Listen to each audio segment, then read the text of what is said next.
Hi hello നമസ്കാരം. പുതിയൊരു വ്ളോഗിലേക്ക് എല്ലാവർക്കും സ്വാഗതം. എല്ലാവർക്കും സുഖമാണോ? എല്ലാവരും സുഖമായിട്ടും സന്തോഷമൊക്കെ ഇരിക്കുന്നു വിചാരിക്കുന്നു. നമ്മളിവിടെ അടിപൊളിയായിട്ടിരിക്കുന്നു കേട്ടോ.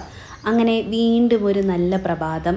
എനിക്കിങ്ങനെ മേലെ ചെന്ന് ഒരുപാട് നല്ല കാഴ്ചകളുണ്ടായിരിക്കും കേട്ടോ. അതുകൊണ്ട് അതിരാവിലെ എണീക്കുന്നതാണ് എനിക്കിഷ്ടം. ചില ദിവസങ്ങളൊക്കെ ഞാൻ ഉറങ്ങിയെന്ന് വരും, കാരണം ഇപ്പോൾ വെക്കേഷനൊക്കെ അല്ലേ. അപ്പോൾ നേരത്തെ എണീറ്റ് പ്രത്യേകിച്ചൊന്നും ചെയ്യാനൊന്നും ഇല്ലാത്തതിനോട് ചില ദിവസം എനിക്ക് മടി തോന്നി അവിടെ അങ്ങ് കിടക്കും. അല്ലാത്ത ദിവസങ്ങളിലൊക്കെ രാവിലെ അങ്ങ് എണീക്കും കേട്ടോ. ഇന്ന് അതുപോലെ നല്ല ഉഷാറുള്ളൊരു ദിവസമായിരുന്നു. ഇത് കുറച്ച് ദിവസങ്ങൾക്ക് മുന്നേ ഞാൻ എടുത്തൊരു വീഡിയോ ആണ്. പക്ഷേ എഡിറ്റൊക്കെ ചെയ്ത് റെക്കോർഡ് ചെയ്യാനുള്ള നേരത്ത് ഞാൻ എന്തോ വേറെ പണിക്ക് പോയി. പിന്നെ ഈ വീഡിയോ അങ്ങ് ഇട്ടതാണ്. അതിൻ്റെ ഇടയ്ക്ക് വേറെ കുറേ വീഡിയോസ് കയറി വന്നപ്പോഴത്തേക്കും ഇത് ഞാൻ ഓൾറെഡി ചെയ്ത വീഡിയോ ആണ് എന്ന് വിചാരിച്ച് അവിടെ അങ്ങ് വിട്ട് കളഞ്ഞതാണ് കേട്ടോ. പിന്നീട് ഇപ്പോഴാണ് ഞാനിതെടുത്ത് നോക്കിയപ്പോഴത്തേക്കും അക്കിടി പറ്റിയല്ലോ എന്നുള്ള തിരിച്ചറിവ് എനിക്കുണ്ടായത്. ഉടനെ തന്നെ എഡിറ്റ് ചെയ്ത് അപ്ലോഡ് ചെയ്യാമെന്ന് വിചാരിച്ചു. അപ്പോൾ ഞാൻ രാവിലെ മുറ്റമടിക്കുന്ന പരിപാടിയുണ്ട്. ഇവിടെ ഇങ്ങനെ മെത്ത പോലെ പൂ വിരിച്ചിട്ടിട്ടുണ്ടായിരിക്കും, ഇലയും പൂക്കളൊക്കെ ആയിട്ട്. വൈകുന്നേരം അടിച്ചിട്ട മുറ്റമാണ് നിങ്ങളിപ്പോൾ ഈ കാണുന്നത് കേട്ടോ. ആൻറ്റി ഓപ്പോസിറ്റുള്ള ആൻറ്റി വൈകുന്നേരം അടിച്ചിട്ടായിരുന്നു. പക്ഷെ രാവിലെ എണീക്കുമ്പോഴത്തേക്കും നിറയെ പൂവും ഇലകളൊക്കെ വീണിട്ടുണ്ടാവും. പിന്നെ ഈ ഒരു 2-3 മാസത്തെ ഒരു ഇത് പൊഴിച്ചിൽ മാത്രമേ ഉണ്ടായിരിക്കുള്ളൂ കേട്ടോ ഈ ഒരു പൂക്കളൊക്കെ. പിന്നെ അത് കാണാൻ നല്ല ഭംഗിയായ കാരണം കൊണ്ട് ഞങ്ങൾ അങ്ങ് ക്ഷമിക്കുന്നു, അത്രയേ ഉള്ളൂ. അപ്പോൾ ഇന്ന് ഞാനാണ് അടിക്കുന്നത്. അപ്പോൾ ഈ കല്ലുകളൊക്കെ കാണുമ്പോൾ എനിക്ക് ഇങ്ങനെ പറക്കി വെക്കാനായിട്ട് തോന്നും കേട്ടോ. അപ്പോൾ ഇങ്ങനെ ഇറങ്ങുന്ന ഭാഗത്ത് നമുക്ക് ഇങ്ങനെ ഒരു ഹൈറ്റ് പോലെയുള്ള കാരണം കൊണ്ട് ഞാൻ വണ്ടി കൊണ്ട് ഇറങ്ങുമ്പോഴത്തേക്ക് എനിക്കൊരു ചെറിയ ശില്പമാവുമോ എന്നൊരു പേടിയുണ്ട്. അതുകൊണ്ട് ഞാൻ അവിടെ കിട്ടുന്ന കല്ല് മുഴുവൻ അവിടെ കൂട്ടി വെക്കും കേട്ടോ. അപ്പോൾ അങ്ങനെ ദേ അടിച്ചുവാരൽ നടന്നുകൊണ്ടിരിക്കുന്നു. 10 മിനിറ്റ് പോലും ഇതുപോലെ കിടക്കില്ല കേട്ടോ. അപ്പോഴത്തേക്കും പൂക്കൾ വീഴാൻ തുടങ്ങും. പിന്നെ എന്നും കാലത്തുള്ളൊരു ചടങ്ങായ കാരണം കൊണ്ട് ചടങ്ങ് തെറ്റിക്കുന്നില്ല എന്ന് മാത്രം. ഈ കരിയില മുഴുവൻ ഞാൻ കളക്ട് ചെയ്ത് വയ്ക്കും. 2-3 ബാഗ് ഇപ്പോൾ ഓൾറെഡി എൻ്റെ കയ്യിൽ ഇരിപ്പുണ്ട്. അതുകൊണ്ട് ഇത് എടുക്കണോ വേണ്ടേ എന്നുള്ള സംശയത്തിലാണ്. അല്ല എന്നുണ്ടെങ്കിൽ കുറച്ച് നീക്കിയിട്ടിട്ട് ഞങ്ങൾ കത്തിച്ച് കളയുകയും വേസ്റ്റുകാരൻ വരുമ്പോൾ അതെടുത്ത് പറക്കി കൊടുക്കുകയും എന്തെങ്കിലുമൊക്കെ ചെയ്യും. ഞാനും ആൻറ്റിയാണ് ഇവിടുത്തെ മെയിനായിട്ടുള്ള തൂപ്പുകാർ കേട്ടോ. ഞങ്ങൾ മിക്കപ്പോഴും ഇങ്ങനെ തൂത്തും തുടച്ചൊക്കെ നിൽക്കുന്ന കൂട്ടത്തിലായ കാരണം കൊണ്ട് ഈ റോഡൊക്കെ ഇങ്ങനെ മിന്നിച്ച് കിടക്കുന്നത്. അല്ല എന്നുണ്ടെങ്കിൽ ഇവിടെ എപ്പോഴേ കാട് പിടിച്ചെന്നു തോന്നാറുണ്ട്. പിന്നെ മഴക്കാലമൊക്കെ വരികയാണെങ്കിൽ നിറയെ പുല്ലൊക്കെ മുളയ്ക്കും കേട്ടോ. അപ്പോൾ ആ ഒരു മഴ വരുന്ന സമയത്ത് വരുന്ന പുല്ല് മുഴുവൻ ഞാൻ പറിച്ച് കളയും. അല്ല എന്നുണ്ടെങ്കിൽ ഒരുപാട് പുല്ല് എനിക്ക് പറിക്കാൻ കിട്ടാത്ത സാഹചര്യമൊക്കെ ആണെങ്കിൽ നമ്മൾ ഒരാളെ വെച്ചിട്ട് അങ്ങനെ പറപ്പിക്കുകയാണ് ചെയ്യുന്നത് കേട്ടോ. പറപ്പിക്കുക, എന്ത് മലയാളം ഞാൻ പറയുന്നത് അല്ലേ. അപ്പോൾ അങ്ങനെ താഴത്തെ പരിപാടികൾ കഴിഞ്ഞു ഞാൻ മേലേക്ക് വരികയാണ്. മേലെയും ഇഷ്ടം പോലെ ദിവസം എന്നുള്ള പോലെ നമുക്കിവിടെ അടിച്ചു വരേണ്ടി വരും. ഈ ഒരു സമയത്ത്, സമ്മറിൻ്റെ സമയത്ത് മാത്രമേ പ്രശ്നമുള്ളൂ കേട്ടോ. അപ്പോൾ ഈ ചെടികളിൽ മുഴുവൻ ഇല വീണ് കിടക്കും. ചിലപ്പോൾ ഞാൻ പറക്കില്ല, കാരണം എന്താ വെച്ചിട്ടുണ്ടെങ്കിൽ ഇതൊരു തരത്തിൽ വളമായി മാറിക്കോളും കുറച്ച് കഴിയുമ്പോൾ. പിന്നെ ഒരുപാട് കിടന്ന് ചെടി മൂടി കിടക്കുകയാണെങ്കിൽ മാത്രം അതൊക്കെ ചിലപ്പം മേലെ എന്നുള്ളതൊക്കെ എടുത്ത് കളയട്ടെ. വൈകുന്നേരം ആകുമ്പോഴത്തേക്കും ഇത് തിരിച്ച് അതുപോലെ തന്നെ കിടക്കുന്നുണ്ടായിരിക്കും. സത്യം പറഞ്ഞാൽ വെറുതെ ഇരിക്കാൻ വേണ്ടിയിട്ട് ഞാൻ തന്നെ എനിക്ക് എന്തെങ്കിലുമൊക്കെ ജോലികൾ കണ്ടുപിടിച്ചുകൊണ്ടിരിക്കും. അപ്പോൾ വേണ്ട എന്ന് വെച്ചാൽ നമുക്കെല്ലാം വേണ്ടാന്നൊക്കെ എളുപ്പമാണ്. പക്ഷേ നമ്മൾ ചെയ്താൽ കിട്ടുന്ന ഒരു സംതൃപ്തി ഒരിക്കലും ചെയ്യാണ്ടിരിക്കുമ്പോൾ നമുക്ക് കിട്ടില്ല കേട്ടോ. അപ്പോൾ എന്തെങ്കിലുമൊക്കെ എൻഗേജ്ഡായിട്ട് ഇരിക്കാൻ വേണ്ടിയിട്ട് ചെയ്തുകൊണ്ടേ ഇരിക്കണം എന്നാണ് എൻ്റെ ഒരു അഭിപ്രായം. നമ്മൾ ഒരുപാട് ചിന്തിക്കാനും കടന്ന് ചിന്തിച്ച് തല പുകയ്ക്കാനൊക്കെയുള്ള അവസരങ്ങൾ നമ്മളെപ്പോലുള്ള വീട്ടമ്മമാർക്ക് ഒഴിവാക്കണമെങ്കിൽ നമ്മൾ തന്നെ നമ്മളെ എൻഗേജ്ഡ് ആക്കിയിട്ട് അങ്ങ് ഇരുത്താം.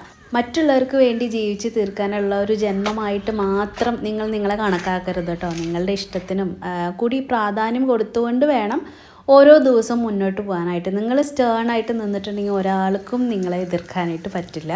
മറ്റൊരാൾക്ക് വേണ്ടിയിട്ട് നിങ്ങളുടെ ഒരു ഇഷ്ടം മാറ്റി വയ്ക്കേണ്ട ഒരു ആവശ്യമില്ല കേട്ടോ. എല്ലാവരും ഓരോരോ വ്യക്തികളാണ്. ഓരോരോ വ്യക്തികൾക്കും അവനവൻ്റേതായിട്ടുള്ള സ്വാതന്ത്ര്യമുണ്ട്. അത് ഗിവ് ആൻഡ് ടേക്ക് എന്ന് പറയില്ലേ, നമ്മൾ തിരിച്ചും അവരോട് അങ്ങനെ ആയിരിക്കണം, അവർ തിരിച്ചും നമ്മളോട് അങ്ങനെ ആയിരിക്കണം എന്നുള്ളത് നമ്മൾ ഉറപ്പ് വരുത്തുകയും വേണം. അപ്പോൾ എൻ്റെ ചെറിയ കലാപരിപാടികൾ മുകളിലത്തെ കഴിഞ്ഞിട്ടുണ്ട്. ചെടി നനയ്ക്കലെല്ലാം കഴിഞ്ഞ് ഞാൻ ദേ താഴത്തേക്ക് പോവാണ്. ഇന്ന് നമുക്ക് പാലപ്പവും കുറുമക്കറിയാണ് കേട്ടോ. അപ്പോൾ കുറുമക്കറി ഗ്രീൻ പീസിൻ്റെ കുറുമയാണ്. അത് നല്ല ടേസ്റ്റ് ആയിട്ട് ഞാനൊരു വേറൊരു റെസിപ്പി കാണിച്ചു തരാം കേട്ടോ. നോർമലി വെക്കുന്ന പോലെയല്ല, നല്ല ക്രീമി ടെക്സ്ചറിലുള്ളതാണ് കേട്ടോ. അപ്പോൾ അതേ അടുക്കളയിലേക്ക് ശരത്തേട്ടൻ വന്നിട്ടുണ്ട്. ഒഴിവുള്ള ദിവസങ്ങളൊക്കെ ആണെങ്കിൽ എന്നെ ചുറ്റിപ്പറ്റി ഇങ്ങനെ നിൽക്കും കേട്ടോ, സഹായി എന്നുള്ള പേരിൽ. പരസഹായി ആണെങ്കിലും ചില നേരത്തെ എനിക്കതൊരു ഉപദ്രവമായിട്ട് മാറാറുണ്ട്. ഇന്നിപ്പോൾ അതേ അപ്പം ചൂടട്ടെ ഞാനെന്നും പറഞ്ഞു അപ്പം ചൂടാനായിട്ട് വന്നതാണ്. ഇങ്ങനെ ചുറ്റിക്കറക്കാനൊന്നും അറിയില്ല, എന്നാലും അതൊരു സന്തോഷമാണ് നമ്മുടെ കൂടെ ഒരാൾ നിൽക്കുക എന്ന് പറയുന്നത്. അത് ശരത്തേണ്ണും അറിയാം ഞാനിങ്ങനെ എൻ്റെ കൂടെ അങ്ങനെ നിൽക്കുന്നത് എനിക്ക് ഇഷ്ടമാണെന്നത്. പക്ഷേ ഇപ്പം ഞാൻ ഓടിപ്പിച്ച് അങ്ങോട്ട്. കാരണം എന്താ വെച്ചിട്ടുണ്ടെങ്കിൽ അപ്പം കുളമാക്കി വെച്ചിട്ടുണ്ടായിരുന്നു. അപ്പോൾ നമുക്കിനി കറി ഉണ്ടാക്കിയാലോ. അപ്പോൾ ചൂടായി വന്ന വെളിച്ചെണ്ണയിലേക്ക് പട്ട, ഗ്രാമ്പു, ഏലക്കായ, തക്കോലം ഇതൊക്കെ ഞാൻ ഈ ഇടുന്ന അത്രയും മതി കേട്ടോ, ഇച്ചിരിക്കോളം മതി. അതൊക്കെ ഒന്ന് പൊട്ടി വരുമ്പോഴത്തേക്കും ഒരു ചെറിയ സവാള കൊത്തി അരിഞ്ഞത് ചേർത്ത് കൊടുക്കാം. അതുപോലെ വെളുത്തുള്ളി ഇഞ്ചിയും കൂടി ചതച്ച് ചേർക്കണം, അരച്ചത് ചേർക്കരുത്. അത് 1-1.5 സ്പൂണൊക്കെ ആയിട്ട് ചേർക്കാം കേട്ടോ. അപ്പോൾ കുറച്ച് ഉപ്പും കൂടി ഇട്ടിട്ട് നമ്മൾ അതിനെ ഒന്ന് വഴറ്റാനായിട്ട് വെക്കണം. ഒന്ന് സോഫ്റ്റായിട്ട് വരാനായിട്ട് ഒരു 5 മിനിറ്റൊക്കെ എടുക്കുമല്ലോ, ഒരുപാട് ബ്രൗണൊന്നും ആവശ്യമില്ല, അങ്ങനെയൊന്നും ആവണ്ട. അപ്പോൾ നമുക്കിതിലേക്ക് ഒരു അരപ്പ് തയ്യാറാക്കാം സമയം കൊണ്ട്. അപ്പോൾ ഒരു കൈപ്പിടി മല്ലിയില എടുത്തിട്ടുണ്ട്, ഒരു അരമുറി തക്കാളി, എൻ്റെ ഇത്തിരി വലിയ തക്കാളി ആയ കാരണം ചെറുതാണെങ്കിൽ ഒരെണ്ണം ചേർത്തോ, ഒരു 5-6 കാഷ്യൂനട്ടും, ഒരു പച്ചമുളകും, ഒരു തരിക്കോളം, ഒരു 1/4 സ്പൂണ് എന്നുള്ള അളവിൽ പെരിഞ്ജീരകം ചേർത്തിട്ടുണ്ട്, ഒരു ചെറിയ സ്പൂൺ അളവിൽ മല്ലിപ്പൊടിയും കൂടി ചേർത്തിട്ടുണ്ട്. എന്നിട്ട് ഇത് നല്ല പേസ്റ്റ് ആക്കിയിട്ട് അരച്ചെടുക്കുക. അപ്പോൾ ഇവിടെ സവാള നല്ല സോഫ്റ്റായിട്ട് വന്നിട്ടുണ്ട്. അപ്പോൾ ഈ ഒരു സമയത്ത് ഈ ഒരു ഘട്ടത്തിൽ നമ്മൾ കുറച്ച് കാശ്മീരി ചില്ലി പൗഡർ ചേർത്ത് കൊടുക്കാം, കുറച്ച് മഞ്ഞൾപ്പൊടി ചേർത്ത് കൊടുക്കാം. എന്നിട്ട് നന്നായിട്ട് വഴറ്റിയിട്ട് എടുക്കുക. നിങ്ങൾ ഉണ്ടാക്കുന്ന ക്വാണ്ടിറ്റിക്ക് അനുസരിച്ച് ഇതിൻ്റെ അളവിലൊക്കെ മാറ്റങ്ങൾ വരുത്തണം കേട്ടോ. അപ്പോൾ ഇതൊന്ന് പെട്ടെന്ന് വഴറ്റി എടുത്തതിന് ശേഷം ഞാനിതിലേക്ക് പനീർ ചേർത്ത് കൊടുക്കുകയാണ്. ചെറിയ വ്യത്യാസം വന്നു കറിക്ക്, ഞാൻ ഗ്രീൻ പീസ് ആയിരുന്നു ഉദ്ദേശിച്ചിട്ടുണ്ടായിരുന്നു. അപ്പോൾ ഞാൻ പനീർ ആഡ് ചെയ്തിട്ടുണ്ട്, തനുകുട്ടി പനീർ വേണമെന്ന് പറഞ്ഞ കാരണം കൊണ്ട് കേട്ടോ. ഇത് ഗ്രീൻ പീസ് മാത്രം ചേർത്തിട്ടും നിങ്ങൾക്ക് ഉണ്ടാക്കാവുന്നതാണ്. അപ്പോൾ പനീർ ഞാൻ വറുത്തിട്ട് അങ്ങനെയൊന്നും ചെയ്യണമെന്നില്ല, ഇതിലിങ്ങനെ കുറച്ച് മാഷായി പൊക്കോട്ടെ എന്ന് വിചാരിച്ചിട്ടാണ് കേട്ടോ. വേവുമ്പോൾ പനീർ ഇങ്ങനെ പൊടിയുമല്ലോ, അതാണ് അവൾക്ക് ഇഷ്ടം. പിന്നെ ഞാൻ ഒരു വലിയ കപ്പ് അളവിൽ ഗ്രീൻ പീസ്, ഇത് പട്ടാണി, നമ്മൾ പച്ചപ്പട്ടാണി വാങ്ങിക്കുന്നതാണ് കേട്ടോ. നിങ്ങൾക്ക് വേണമെങ്കിൽ ഫ്രോസൺ ഗ്രീൻ പീസ് ആണെങ്കിൽ അതും ചേർത്ത് നന്നായിട്ട് മിക്സ് ചെയ്തിട്ട് അടച്ച് വെച്ചിട്ട് ഒന്ന് കുക്ക് ചെയ്യുക. ഇതിൻ്റെ ഇടയ്ക്ക് അപ്പുറത്തെ അടുപ്പിൽ ഞാൻ അപ്പം ചുട്ടുകൊണ്ടിരിക്കുന്നുണ്ട്. നമുക്ക് ഒരു പണി കഴിഞ്ഞിട്ട് ഒരു പണി തീർക്കാൻ നിന്നിട്ടുണ്ടെങ്കിൽ ഒരുപാട് സമയം എടുക്കും. അപ്പോൾ അറ്റേ ടൈമാണ് മിക്ക ജോലികളും ഞാൻ ചെയ്യുന്നത് കേട്ടോ. ഈ ഒരു അപ്പത്തിൻ്റെ റെസിപ്പിയൊക്കെ ഞാൻ കാണിച്ചിട്ടുണ്ട്, പൊടി ചേർത്ത് അരിപ്പൊടി ചേർത്ത് ഉണ്ടാക്കുന്നതും ഞാൻ കാണിച്ചിട്ടുണ്ട്, അരി അരച്ചുണ്ടാക്കുന്നതും കാണിച്ചിട്ടുണ്ട് കേട്ടോ. അതുകൊണ്ടാണ് അത് എടുത്ത് കാണിക്കാഞ്ഞത്. അപ്പോൾ അതേ ഒരു 2-3 മിനിറ്റ് ഞാനൊന്ന് അടച്ചു വെച്ച് കുക്ക് ചെയ്തതിന് ശേഷം നേരത്തെ നമ്മളൊരു അരപ്പ് തയ്യാറാക്കിയില്ലേ, അത് ഇതിലേക്ക് ആഡ് ചെയ്ത് കൊടുത്ത് ഈ ഒരു ഗ്രീൻ പീസും ഒക്കെ ആയിട്ട് നന്നായിട്ട് യോജിപ്പിച്ചെടുത്തിട്ടുണ്ട്. പിന്നെ നിങ്ങൾക്ക് എത്ര ചാറ് വേണോ, ചാറെന്ന് വെച്ചിട്ടുണ്ടെങ്കിൽ അതിൻ്റെ ഗ്രേവി ഇല്ലേ, അത് എത്ര വേണോ അതിനനുസരിച്ച് മിക്സി കഴുകി വെള്ളം ഒഴിക്കുക, അല്ലെങ്കിൽ ചെറിയ ചൂടുവെള്ളം ഒഴിച്ച് കൊടുക്കുകയൊക്കെ ചെയ്യാം കേട്ടോ. പിന്നെ ഉപ്പൊക്കെ ഉണ്ടോ എന്ന് നോക്കുക, ഇല്ലെങ്കിൽ കുറച്ച് ഇട്ട് കൊടുത്ത് അതൊക്കെ അഡ്ജസ്റ്റ് ചെയ്ത് നന്നായി മിക്സ് ചെയ്തതിന് ശേഷം അടച്ച് വെച്ചിട്ട് ഒരു 10 മിനിറ്റ് 10-15 മിനിറ്റ് മാക്സിമം. അപ്പോഴത്തേക്കും തന്നെ ഈ 2 സാധനങ്ങളും പെട്ടെന്ന് കുക്കായിട്ട് വരും. അപ്പോൾ കണ്ടോ, ചാറൊക്കെ ഒന്ന് വറ്റി ഒന്ന് കുറുകി വന്നിട്ടുണ്ട്. ഈ ഒരു സമയത്ത് നമുക്ക് ഫ്രഷ് ക്രീം ആഡ് ചെയ്ത് കൊടുക്കാം കേട്ടോ. കിട്ടുകയാണെങ്കിൽ ഇത് എന്തായാലും ചെയ്തോളൂ, കാരണം എന്താ വെച്ചാൽ ഒരു ക്രീമി ടെക്സ്ചർ വരും, കറി കുറച്ചും കൂടി ഒന്ന് തിക്കാവും. നമ്മൾ ഈ ഹോട്ടലിലൊക്കെ വാങ്ങിക്കുമ്പോൾ കണ്ടിട്ടില്ലേ, അതേ ഒരു ടെക്സ്ചറിലേക്ക് മാറും. അല്ലെങ്കിൽ കുറച്ച് തേങ്ങാപ്പാലോ എന്തെങ്കിലും ചേർത്ത് കൊടുത്താൽ മതി ഒരു കൊഴുപ്പ് കിട്ടാൻ വേണ്ടിയിട്ട്. ഇല്ല എന്നുണ്ടെങ്കിൽ ഒരു കുഴപ്പമില്ല, കുറച്ച് മല്ലിയില ആഡ് ചെയ്തിട്ട് അങ്ങ് കറി അവസാനിപ്പിച്ചു കേട്ടോ. അപ്പോൾ നോക്കിയാൽ നല്ല അപ്പത്തിൻ്റെ കൂടെയും പൂരിയുടെ കൂടെയും ചപ്പാത്തിയുടെ കൂടെയൊക്കെ അടിപൊളിയാണ് ഈ കറി. അപ്പോൾ പനീർ ഇല്ലെങ്കിലും നമ്മുടെ ഫ്രോസൺ ഗ്രീൻ പീസോ അല്ലെങ്കിൽ സാധാരണ ഗ്രീൻ പീസോ വെച്ചിട്ട് നിങ്ങൾക്ക് ഈ കറി ചെയ്ത് നോക്കാം കേട്ടോ. അതിനിടയ്ക്ക് ഞാനിവിടെ നല്ല പാവയ്ക്ക തോരൻ വെക്കുന്നുണ്ടായിരുന്നു. തോരൻ ഉപ്പേരി എന്ന് എന്ത് വേണമെങ്കിൽ പറഞ്ഞോ. അത് ഉള്ളിമുളകും കാച്ചിരിക്കുന്നതാണ്. ഞാനിതിൽ കുറച്ച് തേങ്ങ ലാസ്റ്റ് ആഡ് ചെയ്യും. അപ്പോൾ ഇതിൽ ചെറിയൊരു ടിപ്പ് കാണിച്ചു തരാം ഞാൻ. പാവയ്ക്കൊക്കെ നല്ല കയ്പ്പ് ഉണ്ടാവില്ലേ, ചിലർക്ക് അത്രയും കയ്പ്പ് കഴിക്കാൻ പറ്റില്ല, എനിക്കൊന്നും അങ്ങനെ പറ്റില്ല കേട്ടോ. അപ്പോൾ ഞാൻ എന്ത് ചെയ്യുന്നറിയാം, ഇത് കുക്ക് ചെയ്യുന്ന സമയത്ത് ഒരു ഞെക്ക് പുളി പിഴിഞ്ഞിട്ട് ഇതിലേക്ക് ഒഴിക്കും. അതിൻ്റെ ഒരു ഫ്ലേവറോ അല്ലെങ്കിൽ ഒരു ടേസ്റ്റോ ഒന്നും ഇതിനകത്ത് നമ്മൾ കറി ഈ തോരനായി കഴിയുമ്പോൾ ഉണ്ടാവത്തേയില്ല. പക്ഷേ നമ്മുടെ ഈ കയ്പ്പ് കുറച്ച് കുറഞ്ഞ് കിട്ടുകയും ചെയ്യും. അതിനാണ് നമ്മൾ അങ്ങനെ ചെയ്യുന്നത്. നമ്മൾ ഉള്ളി മുളകും കാച്ചിയതിന് ശേഷം വേവാനായിട്ടൊരു സമയം കൊടുക്കില്ല, ആ സമയത്താണ് ഈ പുളിയുടെ വെള്ളം കൂടി ഇതിലേക്ക് ആഡ് ചെയ്യുന്നത്. എന്നിട്ട് അടച്ച് വെച്ച് കുക്ക് ചെയ്തിട്ടുണ്ടെങ്കിൽ സെറ്റാണ് കേട്ടോ. പിന്നെ ലാസ്റ്റ് കുറച്ച് തേങ്ങയും കൂടിയും ചേർത്താൽ ഒരു കയ്പ്പും നിങ്ങൾക്ക് ഫീൽ ചെയ്യില്ല. അപ്പോൾ എൻ്റെ മേലുകഴുകലൊക്കെ കഴിഞ്ഞ് ഞാൻ പിന്നെ കുക്കിങ്ങിൻ്റെ പരിപാടിയിലായിരുന്നു കേട്ടോ. റെസിപ്പി പിന്നെ ഞാൻ കാണിക്കേണ്ടതെന്ന് വെച്ചിട്ട് എല്ലാവർക്കും അറിയാവുന്ന കാര്യങ്ങളൊക്കെ തന്നെയാണ്. അപ്പോൾ ഇന്ന് എന്തൊക്കെയാണ് നമ്മളുടെ ഉച്ചയ്ക്കുള്ള വിഭവങ്ങളെന്ന് നോക്കിയാലോ. അതേ ഇതിൽ ചിക്കൻ ഫ്രൈ മാത്രം കുറച്ച് ആവാനുണ്ട്. ഓൾമോസ്റ്റ് ആയി കേട്ടോ. ഞാൻ തീ ഓഫ് ചെയ്ത് കൊടുത്തേ, എന്നിട്ട് നിങ്ങൾക്ക് അടുത്ത് കൊടുത്ത് കാണിച്ചിരുന്നത് എന്തൊക്കെയാണെന്ന്. നമുക്കിവിടെ നല്ല ചിക്കൻ ഫ്രൈ ഉണ്ട് കേട്ടോ. കുറച്ച് ചിക്കൻ ഇരുന്നിരുന്നത് വെച്ചിട്ട് ഒരു ഫ്രൈ ആക്കിയിട്ട് കുറച്ച് മസാല ടൈപ്പ് പോലെ ആക്കിയെടുത്തിട്ടുണ്ട് കേട്ടോ. ചാറ് കറിയായിട്ട് ഞാനിവിടെ മോരാണ് വെച്ചിരിക്കുന്നത് കേട്ടോ. ഈ കിഴങ്ങൊക്കെ ഇട്ടിട്ട് വെക്കുന്ന മോരില്ലേ, അതാണ് കേട്ടോ. ഇതെനിക്ക് ഭയങ്കര ഇഷ്ടമുള്ള കറിയാണ്. പിന്നെ നമ്മുടെ പാവയ്ക്ക മെഴുക്കുവരട്ടി നല്ല പോലെ തേങ്ങയൊക്കെ ഇട്ടിട്ടുണ്ട് കേട്ടോ. കാരണം എന്താ വെച്ചാലേ അല്ലെങ്കിൽ എനിക്ക് കയ്പ്പ് തോന്നിക്കും. ഇന്നിപ്പോൾ ആദ്യം എടുത്ത് ഞാൻ വേറെ മാറ്റി വെച്ചു. എല്ലാം കൂടിയിട്ട് എടുത്താൽ കേടായി പോയാലോ എന്ന് വിചാരിച്ചിട്ട്. പിന്നെ ഇച്ചിരി ബീൻസ് ഉണ്ടായിരുന്നു, അത് വെച്ച് ഞാനൊരു തോരൻ ഉണ്ടാക്കി. അല്ലെങ്കിൽ ആ ബീൻസ് ഇരുന്ന് ചീത്തയായി പോകും, അതുകൊണ്ട് അത് വെച്ചിട്ട് ഒരു തോരൻ ഉണ്ടാക്കിയിട്ടുണ്ട് കേട്ടോ. അപ്പോൾ ഈ 4 തരമാണ് ഇന്ന് നമുക്ക് ഊണിന് ഞാൻ തയ്യാറാക്കിയിരിക്കുന്നത് കേട്ടോ. പിന്നെ നമുക്ക് തൈരുണ്ട്, പപ്പടമുണ്ട്, ആവശ്യമുള്ളവർക്ക് അച്ചാറ്, നെല്ലിക്ക ഉപ്പിലിട്ടത് ഒക്കെ എടുക്കാം. ഇന്ന് ഉഷാറോടെ ജോലികൾ ചെയ്യാനായിട്ട് എനിക്ക് നല്ല ഇൻട്രസ്റ്റ് ഉണ്ടായിരുന്ന ഒരു ദിവസമാണ് കേട്ടോ. പെട്ടെന്ന് ഞാൻ ജോലികൾ തീർത്തായിരുന്നു, അതാണ് വീഡിയോയിൽ അതൊന്നും കാണിക്കാഞ്ഞത്. വീഡിയോ എടുക്കുമ്പോൾ ഉണ്ടല്ലോ നമുക്ക് ഒത്തിരി സമയം വേണം കേട്ടോ. ഒരുപാട് സമയം എടുത്തിട്ടാണ് നമ്മൾ വീഡിയോ എടുക്കുന്നതും എഡിറ്റ് ചെയ്യുന്നതും അപ്ലോഡ് ചെയ്യുന്നതും ഒക്കെ. ഭയങ്കര എഫേർട്ട് അതിൻ്റെ പിന്നിലുണ്ട്. ചിലപ്പോഴൊക്കെ നമ്മൾ അങ്ങനെ ചെയ്യുമ്പോഴത്തേക്ക് നമുക്ക് ആ ഒരു റിസൾട്ട് കാണാണ്ടിരിക്കുമ്പോൾ ഭയങ്കര സങ്കടം തോന്നും. പിന്നെ വിചാരിക്കും എന്തെങ്കിലുമൊക്കെ ആരെങ്കിലുമൊക്കെ കണ്ട് ശരിയാവില്ലേ എന്ന്. അപ്പോൾ ആ ഒരു പ്രതീക്ഷയിലാണ് മുന്നോട്ട് പോകുന്നത്. അപ്പോൾ ഞാൻ ദേ ചോറ് വിളമ്പി കാണിച്ചതാണ് കേട്ടോ. ഇത്രയൊക്കെ വിഭവങ്ങളാണ് ഇന്നത്തെ ഒരു ദിവസം നമുക്ക് ഉച്ചയൂണിന് ഉണ്ടായിരുന്നത്.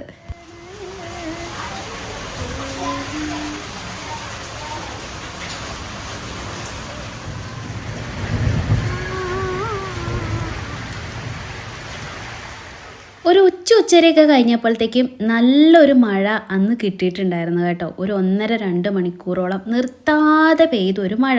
നല്ല മഴയും തണുപ്പും ആ ഒരു സമയത്ത് നമുക്ക് ഫീൽ ചെയ്തായിരുന്നു. നമുക്ക് ഭയങ്കര സന്തോഷമായിരുന്നു കേട്ടോ. കുട്ടികൾക്കും അതെ, എനിക്കും അതെ. മഴ നിന്ന് നോക്കി ഇങ്ങനെ കാണാമെന്ന് പറയുന്നത് ഇതിൽ പരം സന്തോഷം വേറെ ഒന്നുമില്ല. ഇത് പുതുമഴയായ കാരണം കൊണ്ട് ഞാൻ അങ്ങനെ അവരെ അങ്ങോട്ട് നനപ്പിച്ചില്ല കേട്ടോ. കാരണം എന്താ വെച്ചാൽ അവർക്ക് പനിയൊക്കെ വന്നാലോ എന്ന് വിചാരിച്ചിട്ട്. അടിപൊളിയല്ലേ, രസം കാണാം. പൂവൊക്കെ കൊഴിഞ്ഞു, ഇപ്പോൾ വീഴും.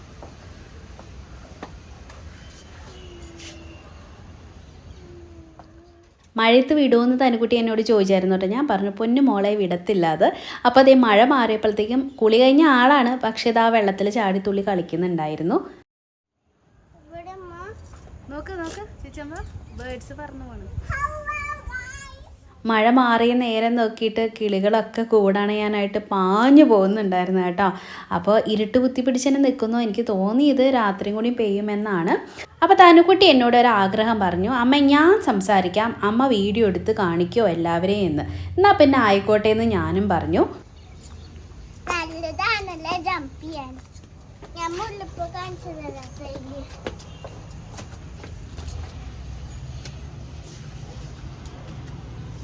ഇതും നല്ലതല്ലേ?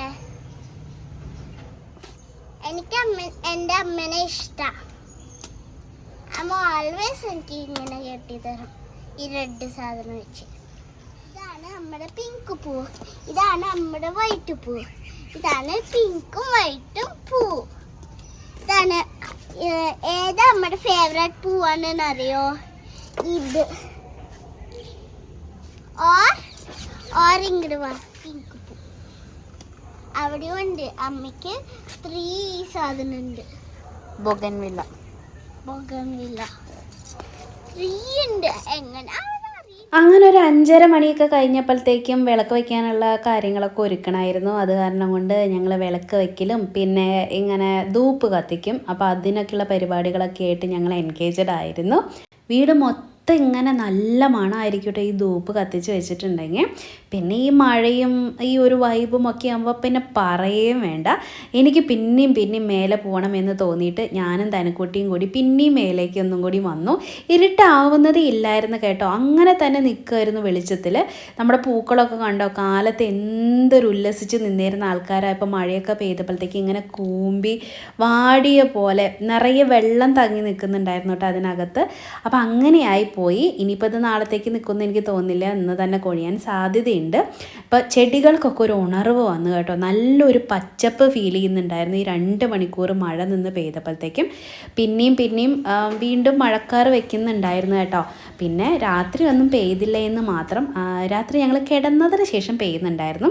അപ്പോൾ ഞങ്ങൾ മഴയും തണുപ്പൊക്കെ വന്നപ്പോഴത്തേക്കും ഒന്ന് പുറത്തേക്ക് ഇറങ്ങാമെന്ന് വിചാരിച്ചു. ശരത്തേടെ എന്തെങ്കിലുമൊക്കെ കഴിക്കാം എന്നൊക്കെ പറഞ്ഞ് ഞങ്ങൾ പുറത്തേക്ക് ഇറങ്ങിയതാണ്. കൂട്ടത്തിൽ പിക്കുമോനൊരു ഷൂസ് നോക്കണമായിരുന്നു കേട്ടോ. അപ്പോൾ ഞങ്ങൾ ഷൂസും കൂടി നോക്കാമെന്ന് വെച്ചിട്ട് നമ്മുടെ അടുത്ത് തന്നെയുള്ള ഒരു ഷോപ്പിന്, ചിലപ്പോൾ നമ്മൾ കൂടുതൽ അങ്ങോട്ട് ഫീനിക്സിലൊക്കെ പോയി കഴിഞ്ഞാൽ കിട്ടാറില്ല. അപ്പോൾ ഇവിടെ ഒന്ന് കയറി നോക്കാമെന്ന് പറഞ്ഞ് ഇവിടെ ഒന്ന് കയറി നോക്കിയതാണ്. പക്ഷെ അവൻ്റെ സൈസിലുള്ളത് അല്ലെങ്കിൽ നമുക്ക് ഇഷ്ടപ്പെട്ട കളറൊക്കെ കിട്ടാനായിട്ട് നല്ല പാടായിരുന്നു. അല്ലാത്ത ഒരുപാട് ചെരുപ്പുകൾ ഇതിനകത്ത് ഉണ്ടായിരുന്നു കേട്ടോ. അല്ലെങ്കിൽ നമ്മൾ അന്വേഷിച്ച് ചെല്ലുമ്പോൾ ഒരു സാധനവും കിട്ടില്ല. അല്ലാണ്ട് ചുമ്മാ തേരാപ്പാര നടക്കുന്ന സമയത്ത് നോക്കുമ്പോഴത്തേക്കും കിട്ടുകയും ചെയ്യും. എന്താണെന്നറിയില്ല, പിക്കുമോൻ ഇപ്രാവശ്യം ഷൂസ് കിട്ടാൻ നല്ല പാടായിരുന്നു. ഇനിയിപ്പം മിന്ത്രയെന്നോ അങ്ങനെ എന്തെങ്കിലുമൊക്കെ ഓർഡർ ചെയ്ത് നോക്കണം, ഏതെങ്കിലും ബ്രാൻഡഡ് ഷൂസൊക്കെ നോക്കിയിട്ടെന്ന് വിചാരിക്കണം കേട്ടോ. വിഷുവിന് മുന്നേ ഇത് നമുക്ക് കയ്യിൽ കിട്ടണമെന്ന് ആഗ്രഹം ഉണ്ടായിരുന്നു. അപ്പോൾ അങ്ങനെ ഞങ്ങളവിടെ ട്രയലൊക്കെ കഴിഞ്ഞ് ഫെയിൽഡായി പോയി. ഞങ്ങൾ എന്തെങ്കിലുമൊക്കെ ഫുഡ് വാങ്ങിക്കാമെന്ന് പറഞ്ഞ് വീണ്ടും ഒരു കറക്കം കൂടിയും കറങ്ങുമായിരുന്നു കേട്ടോ. അപ്പോൾ ഇവിടെ ഇങ്ങനെ പൂരത്തിന് പന്തലിട്ട പോലെയാണ്, നല്ല വെളിച്ചമായിരിക്കും, പകൽ പോലെ ഇരിക്കും രാത്രി കാണാനായിട്ട്. പിന്നെ രാത്രിയാണ് കൂടുതൽ ആൾക്കാരും ഇവിടെയൊക്കെ ഇങ്ങനെ പുറത്തിറങ്ങുന്നതും സാധനങ്ങൾ മേടിക്കുന്നതും ജോലി കഴിഞ്ഞ് തിരിച്ചു പോകുന്നതും വരുന്നതും ഒക്കെ. അതിൻ്റെ ഒരു തിക്കും തിരക്കൊക്കെ ഈ റോട്ടിൽ പാതിരാത്രി കഴിഞ്ഞാലും ഉണ്ടായിരിക്കും കേട്ടോ. അപ്പോൾ ഞങ്ങൾക്ക് ഇങ്ങനെ ചുമ്മാ ആണെങ്കിലും കറങ്ങാനായിട്ട് ഇഷ്ടമാണ്, അതുകൊണ്ട് ഇങ്ങനെ പോണു എന്ന് മാത്രം. അപ്പോൾ ഇന്നത്തെ കുഞ്ഞു വ്ളോഗ് നിങ്ങൾക്ക് എല്ലാവർക്കും ഇഷ്ടപ്പെട്ടെന്ന് കരുതുന്നു. അടുത്ത വ്ളോഗിൽ നമുക്ക് വീണ്ടും കാണാം. അതുവരയ്ക്കും നന്ദി, നമസ്കാരം.